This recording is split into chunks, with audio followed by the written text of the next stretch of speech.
ces calmes paysages des campagnes françaises, les traces glissent, remorquées par de puissantes locomotives à vapeur.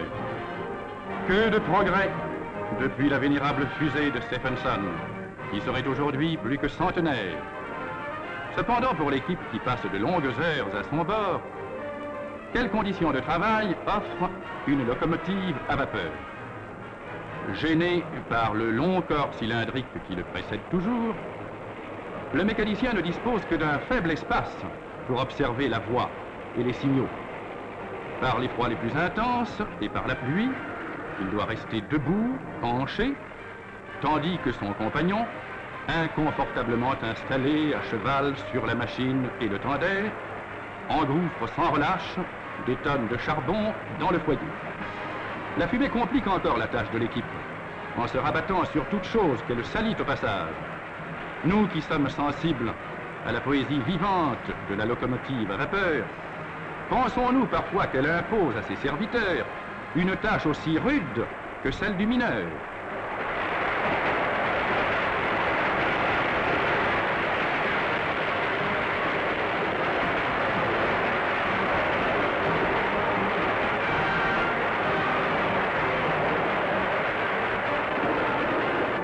Comme la locomotive électrique nous paraît par contre spacieuse, moderne, agréable à accompagner, le conducteur électricien, à l'abri des intempéries, embrassant sans effort toute la voie d'un seul coup d'œil, à travers le cercle de l'anti-buée, est placé dans les conditions idéales pour assurer la sécurité au lourd convoi dont il a la responsabilité.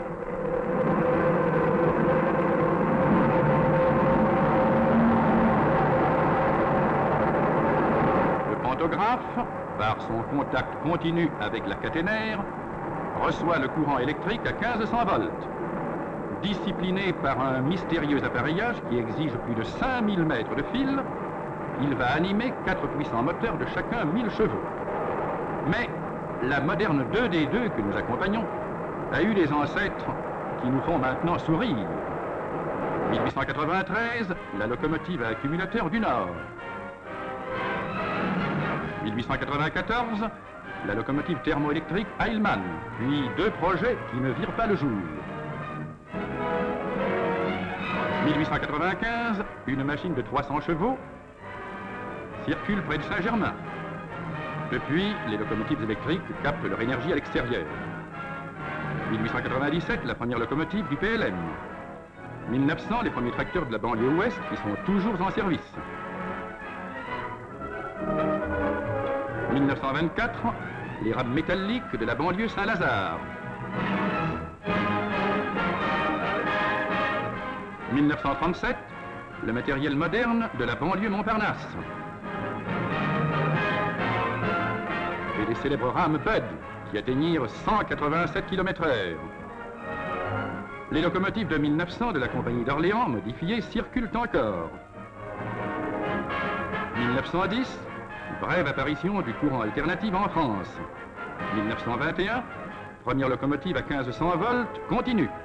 1923, première locomotive à grande vitesse.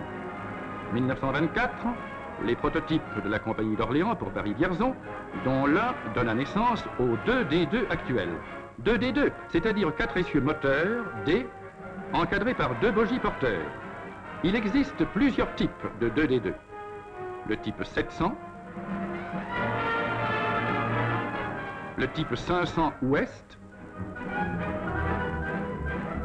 puis, fonçant en pleine vitesse, les récentes 5500 du sud-ouest.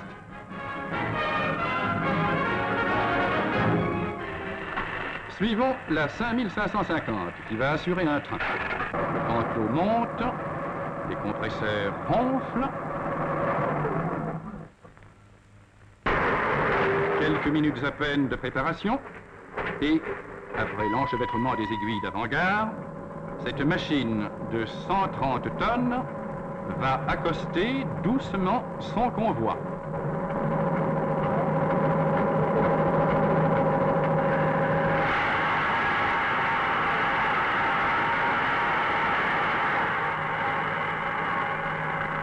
Une légère poussée, imperceptible au voyageur, voilà qui dénote déjà une certaine adresse.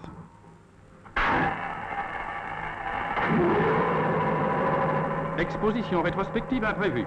Où est-il le temps où cette modeste 030 représentait le dernier cri du progrès? Mais voici l'heure du départ.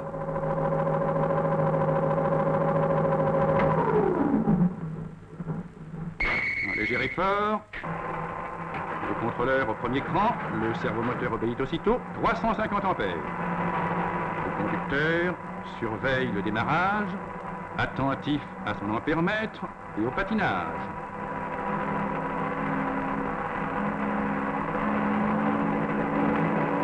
Doucement, mais irrésistiblement, le train de 700 tonnes s'ébranle.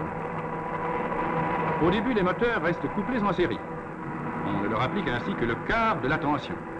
Chaque position du contrôleur est répétée par un servomoteur actionnant les contacteurs de la partie haute tension. Les résistances insérées dans le circuit de traction sont progressivement éliminées. La vitesse s'accroît.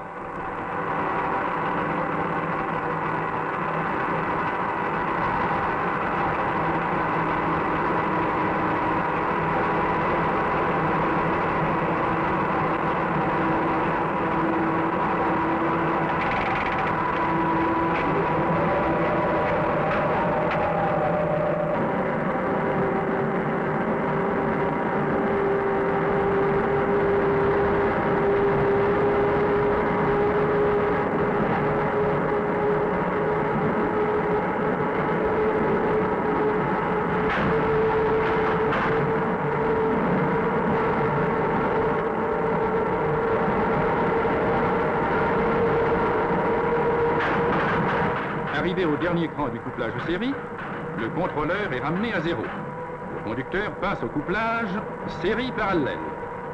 Les moteurs fonctionnent à la moitié de la tension. Les résistances sont de nouveau éliminées.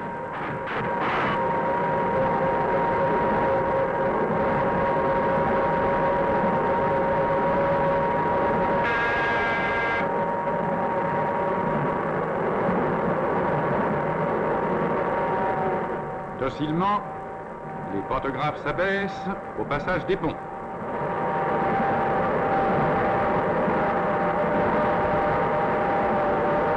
80 km/h.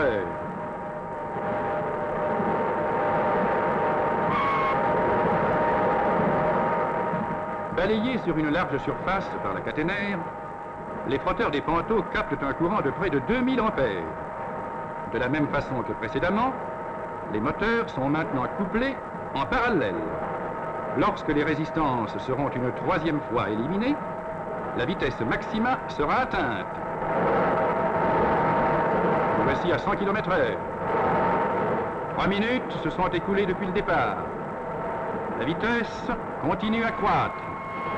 Et à bord de la 5550, aucune vibration, aucun mouvement parasite. Le convoi glisse avec une saisissante impression de puissance.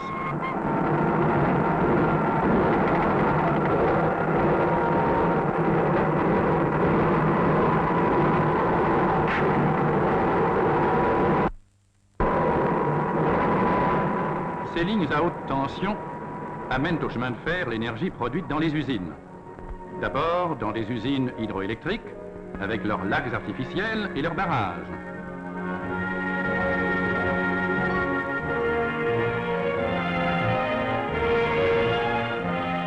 Tapis au pied de la haute muraille, l'usine renferme principalement les alternateurs entraînés par des turbines.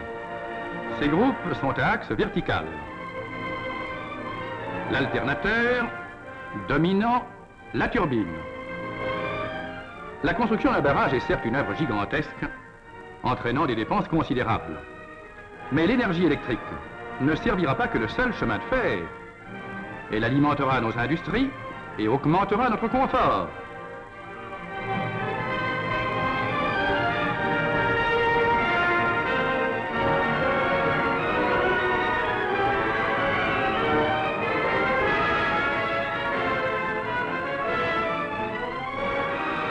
Produit à une tension de 5500 à 12 000 volts et sous forme triphasée à 50 périodes, le courant voit sa tension élevée à 220 000 volts pour son transport vers les lieux d'utilisation.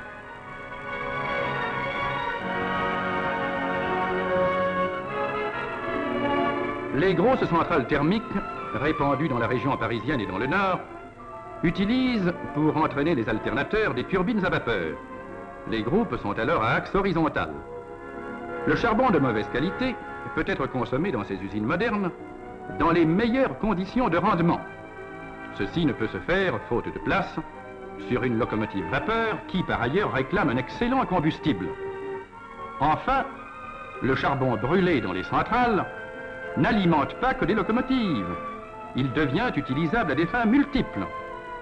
La production des usines thermiques et hydroélectriques est soigneusement dosée et, grâce à l'interconnexion, il est aisé de pallier immédiatement à la défaillance de l'une d'elles.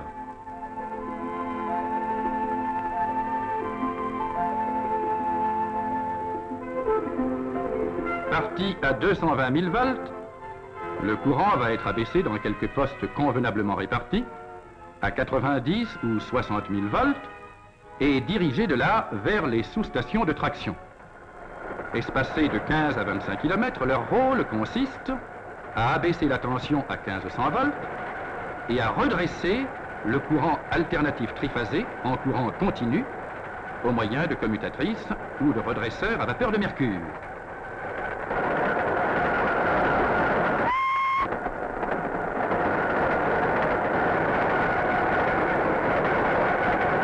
Cette extraordinaire toile de fil qui obscurcit le ciel, combien représente-t-elle de calculs et de matériaux? Suivant leur type, les pylônes pèsent de 1000 à plus de 3000 kg. La longueur des fils supportés équivaut à 3 ou 4 fois le kilométrage des voies qu'ils surplombent. La section des caténaires équivaut à environ 400 mm² de cuivre.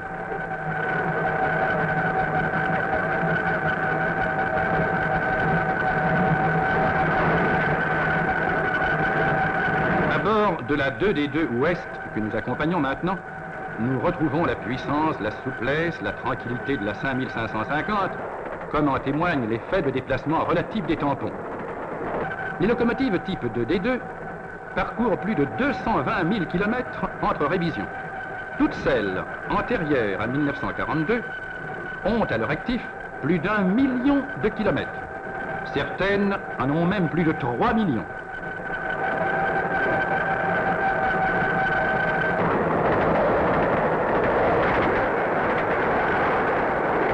Nous avons vu que la commande des usines génératrices était centralisée.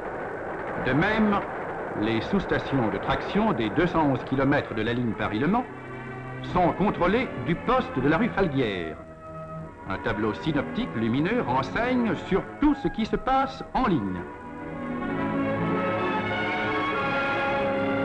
Une lampe clignote. Anomalie à la sous-station La Loupe. Immédiatement, l'agent de surveillance téléphone pour avertir les équipes de secours.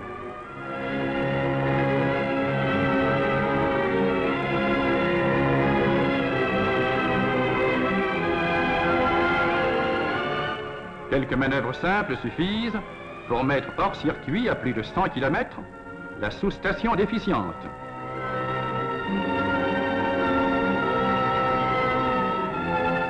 Son travail sera fourni par un effort supplémentaire des 2 sous-stations voisines.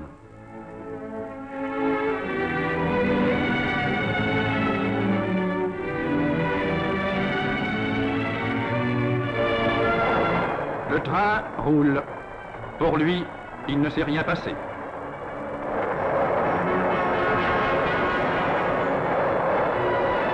Plaine ou montagne, le voyage propre, confortable, continue, pour la plus grande joie des yeux.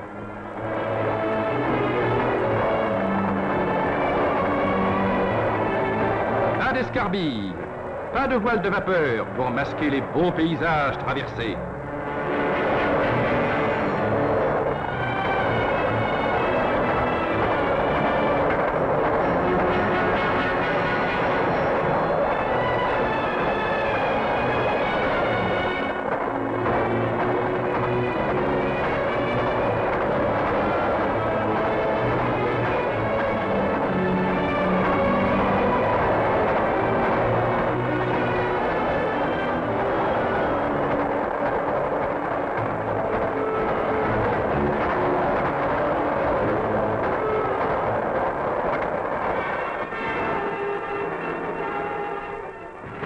adhérente aux éléments qui se déchaînent, la 5550 avec ses 4000 chevaux, ne nous apparaît-elle pas un peu comme une nouvelle force de la nature?